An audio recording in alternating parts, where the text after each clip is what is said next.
নাজিল করে দিবেন। সকলেই বলে সুবহানাল্লাহ। এই জন্য সম্মানিত হাজিরিন, আল্লাহ রাব্বুল আলামিন নবী সাল্লাল্লাহু আলাইহি ওয়াসাল্লামের উপরে পবিত্র কোরআনুল কারীমটা নাযিল করলেন। আর এই কোরআনুল কারীমের মধ্যে আল্লাহ রাব্বুল আলামিন 114 খানা সূরা নাযিল করে দিয়েছেন। তার মধ্যে থেকে একটি সূরা সূরা আল ইমরানের একটি আয়াত আমি তেলাওয়াত করেছি। এই আয়াতে আল্লাহ রাব্বুল আলামিন কোন জিনিসটা, কোন বস্তুটা আল্লাহ রাব্বুল আলামিনের কাছে ব্যয় করতে বলেছেন, দান করতে বলেছেন, এটা এই আয়াতে আল্লাহ রাব্বুল আলামিন বলে দিয়েছে। অর্থাৎ আমি আপনি যে দান সদকা করব, এটা কিভাবে দান করব সেটাও আল্লাহ রাব্বুল আলামিন কোরআনের মধ্যে বলে শিক্ষা দিয়েছেন। চিৎকার দিয়ে বলেন সুবহানাল্লাহ।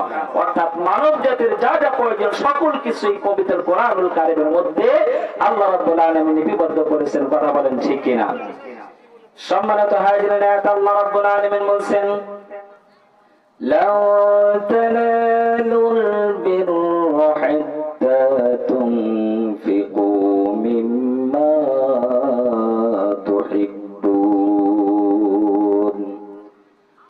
আল্লাহ রাব্বুল আলামিন বলেন, লাউ তানালুল বিররা, তোমরা ততক্ষণ পর্যন্ত কল্যাণ লাভ করতে পারবে না, হাত্তা তুনফিকু মিম্মা তুহিব্বুন, যত সময় পর্যন্ত তোমাদের অন্তরের যে বিষয়টা, অর্থাৎ অন্তর দিয়ে যেই বস্তুটা, যেই জিনিসটা সবচেয়ে ভালোবাসো, তোমাদের অন্তরের মধ্যে যেই জিনিসটা সর্বোত্তম, এই জিনিস বা বস্তু আমার রাস্তায় খরচ না করা পর্যন্ত তোমরা কখনোই কল্যাণ লাভ করতে পারবে না।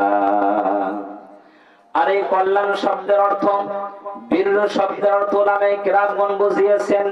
বীর শব্দের ভাব অর্থ হচ্ছে জান্নাত। সকলেই বলে সুবহানাল্লাহ। অর্থাৎ আমার আপনার অন্তরের যেই জিনিসগুলো সবচেয়ে আমার আপনার পছন্দনীয়, এই পছন্দনীয় বস্তু বা জিনিস আল্লাহর রাস্তায় যত সময় পর্যন্ত খরচ না করতে পারবো, এত সময় পর্যন্ত আমি আপনি জান্নাতের মধ্যে দাখিল হতে পারবো না। এই আয়াতটা যখন নাযিল করলেন আল্লাহ রাব্বুল আলামিন নবীজি সাল্লাল্লাহু আলাইহি ওয়াসাল্লামের উপরে শান নজুলে বলা হয়েছে। হযরত আনাস ইবনে মালিক রাদিয়াল্লাহু তাআলা আনহু হতে বর্ণিত, তিনি বলেন, যখন এই আয়াতটা আল্লাহ রাব্বুল আলামিন নাযিল করলেন যে সবচেয়ে উত্তম জিনিস আমার রাস্তায় খরচ করতে হবে, তখন সাহাবাদের মধ্যে, আনসার সাহাবীদের মধ্যে সবচেয়ে ধনাঢ্য একজন সাহাবী ছিল, যে সাহাবার নামটা ছিল আবু তালহা। সকলেই পড়ি সুবহানাল্লাহ। হযরত আবু তালহা রাদিয়াল্লাহু তাআলা আনহুর অনেকগুলো বাগান ছিল। সেই বাগানের মধ্যে সবচেয়ে উত্তম বাগানটা হলো, তার কাছে সবচেয়ে উত্তম যেই বাগানটা ছিল, সেই বাগানের নামটা হলো বাইরুহা। এই বাইরুহা নামের বাগানটা যখন আয়াতটা আল্লাহ রাব্বুল আলামিন নাযিল করলেন, তখন আবু তালহা রাসূল আকরাম সাল্লাল্লাহু আলাইহি ওয়াসাল্লামের কাছে আরজ করতেছেন, ইয়া রাসূলুল্লাহ, ইয়া হাবিবাল্লাহ, আমার এত অর্থ সম্পদ, আমার এতগুলো বাগান আছে, এই বাগানের মধ্যে সবচেয়ে উত্তম বাগান হলো বাইরুহা। আর এই বাইরুহা বাগানটা আমি আপনার নামে দিয়ে দিলাম, আপনি যেভাবে খুশি আপনি সেটা ব্যবহার করতে পারেন। এই বাগানটার কথা বলা হচ্ছে, যে বাগানটা ছিল মসজিদ নববীর সম্মুখে। কিছু কিছু সময় নবীজি সাল্লাল্লাহু আলাইহি ওয়াসাল্লাম নামাজটা শেষ করেন সাহাবাদেরকে নিয়ে সেই বাগানে বসতেন, তাশরীফ আনতেন, কোরআন হাদিসের কথা বলতেন, জান্নাত জাহান্নামের কথা বলতেন। আর সেই বাগানের মধ্যে একটি কূপ ছিল, সেই কূপের পানি ছিল সুন্দর নির্মল পানি। আর সেই পানিগুলো সাহাবারা এবং স্বয়ং নবীজি সাল্লাল্লাহু আলাইহি ওয়াসাল্লাম মাঝে মধ্যে পান করতেন। সুবহানাল্লাহ। এমন একটি সুন্দর বাগান যখন অফার করলেন নবীজি সাল্লাল্লাহু আলাইহি ওয়াসাল্লামের সম্মুখে, ইয়া রাসূলুল্লাহ, ইয়া হাবিবাল্লাহ, আল্লাহ পাক বলেছেন সবচেয়ে বান্দার উত্তম জিনিস আমার রাস্তায় খরচ করো, আর যত সময় পর্যন্ত উত্তম জিনিস তুমি খরচ করতে না পারবে তত সময় পর্যন্ত তোমরা জান্নাত হাসিল করতে পারবে না। সুতরাং এই বাগানটা, এই বাগানের ফলগুলো সবচেয়ে উত্তম, আর এই উত্তম জিনিসটা আপনার কাছে আমি দিয়ে দিলাম, আপনি যেভাবে খুশি এটা ব্যয় করতে পারেন। চিৎকার দিয়ে বলুন সুবহানাল্লাহ।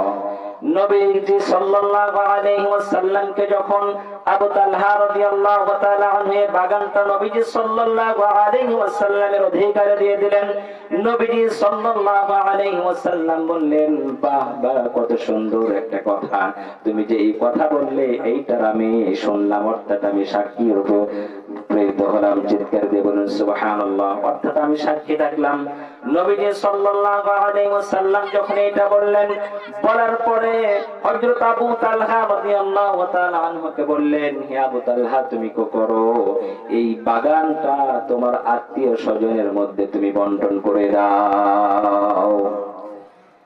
হযরত আবু তালহা রাদিয়াল্লাহু তাআলা আনহু একটা আশায় দানটা করেছিলেন, অর্থাৎ হযরত আবু তালহা রাদিয়াল্লাহু তাআলা আনহু বললেন, ইয়া রাসূলুল্লাহ, ইয়া হাবিবাল্লাহ, এই যে আমি দানটা করতেছি তার জন্য আমি দুনিয়ায় কিছু চাই না, দুনিয়ায় কিছু চাই না, কিন্তু আখিরাতের ময়দানে আল্লাহ রাব্বুল আলামিনের কাছে যেই জিনিসটা জমা থাকবে ওইটাই আমি তালহার জন্য যথেষ্ট। সুবহানাল্লাহ বলেন। অর্থাৎ সাহাবারা যখনই দান সদকা করতেন দুইটা নিয়তে দান করতেন। এক নাম্বার হচ্ছে সওয়াব লাভের আশায়, এক নাম্বার কি সওয়াব লাভের আশায় এবং আল্লাহ রাব্বুল আলামিনকে সন্তুষ্ট চিত্তের জন্য আমাকে আপনাকে দান সদকা ইবাদত বন্দেগী যা করি না কেন সকল কিছুই দুইটা নিয়তেই কিন্তু করতে হবে। আপনি যদি দান করেন, দান করে যদি খোটা দেন, তাহলে সেই দানটা আল্লাহ রাব্বুল আলামিনের কাছে গ্রহণযোগ্য হবে না। কথা বলেন ঠিক কিনা? এই জন্য যতটুকু পরিমাণে আমি আপনি আজকে দান সদকা